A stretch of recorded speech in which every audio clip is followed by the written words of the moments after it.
सबको जय मसीह की। खरे मन और सच्चाई से प्रार्थना करना। प्रभु का वचन कहता है, नीति वचन अध्याय 4 वचन 20 से लेकर 22 तक जब हम पढ़ते हैं, लिखा है, हे मेरे पुत्र, मेरे वचन ध्यान धर के सुन और अपना कान मेरी बातों पर लगा। इनको अपनी आँखों से ओट ना होने दे, वरन अपने मन में धारण कर, क्योंकि जिनको वह प्राप्त होती है वह उनके जीवित रहने का और उसके सारे शरीर के चंगे रहने का कारण होती है। प्रार्थना खराई और सच्चे मन से करना ये बहुत ज़रूरी है। जब हम हिजकिय्याह के बारे में पढ़ते हैं, यशायाह की किताब अध्याय 38 में, यशायाह की किताब अध्याय 38 में जब हम इसके बारे में देखते हैं तो हमें पता चलता है कि जब उसको पता चलता है कि वो मरने वाला है, तो वो परमेश्वर के पास दीवार की ओर मुंह करके बोलता है कि परमेश्वर, मैंने तेरे सामने में खरे मन और सच्चाई से चलता आया हूँ।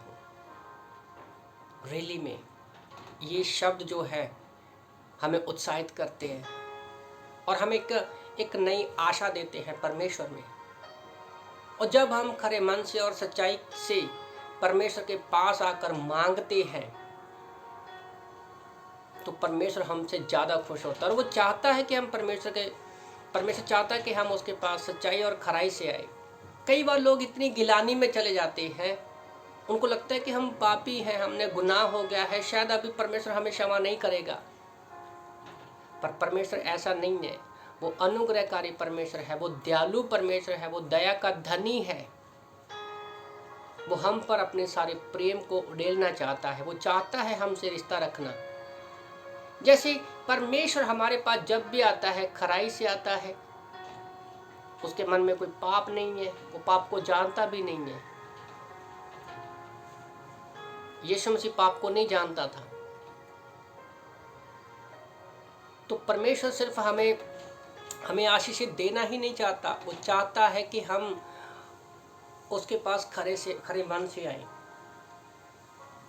परमेश्वर हमें आशीषों से भर दिया है, हमें मांगने की जरूरत नहीं। हमने परमेश्वर में ऑलरेडी सारी आशीषें दे दी। अगर इफिसियों की किताब अध्याय 1 वचन 3 में हम पढ़ते हैं तो यीशु मसीह में परमेश्वर ने हमें सारी आत्मिक आशीषें दे दी है। पर सवाल पैदा ये होता है कि क्या हम परमेश्वर के पास खरे मन से आते हैं, सच्चाई और खरे मन से आते हैं? दाऊद के विषय में भी सोच रहा था, जब भी उसको कोई भी समस्या आई, परेशानी आई, वो खरे मन से और सच्चाई से परमेश्वर के पास आया। तो आज मैं आप लोगों को उत्साहित करना चाहता हूँ कि जब हम सच्चाई और खरे मन से परमेश्वर के पास आते हैं तो परमेश्वर सिर्फ हमें शरीर को ही चंगा नहीं करता, हमें बीमारियों से, परेशानियों से, परिस्थितियों से बाहर निकालता ही नहीं, बल्कि वो हमारे नगर की भी रक्षा करता है। जैसे परमेश्वर ने हिजकिय्याह को बोला 5 और 6 में कि मैं तेरी आयु को 15 साल बढ़ा दूंगा और तेरी और तेरे नगर की भी रक्षा मैं असूर के राजाओं से करूंगा। तो रियली में हमें परमेश्वर के पास खरे मन से आना है। आमीन।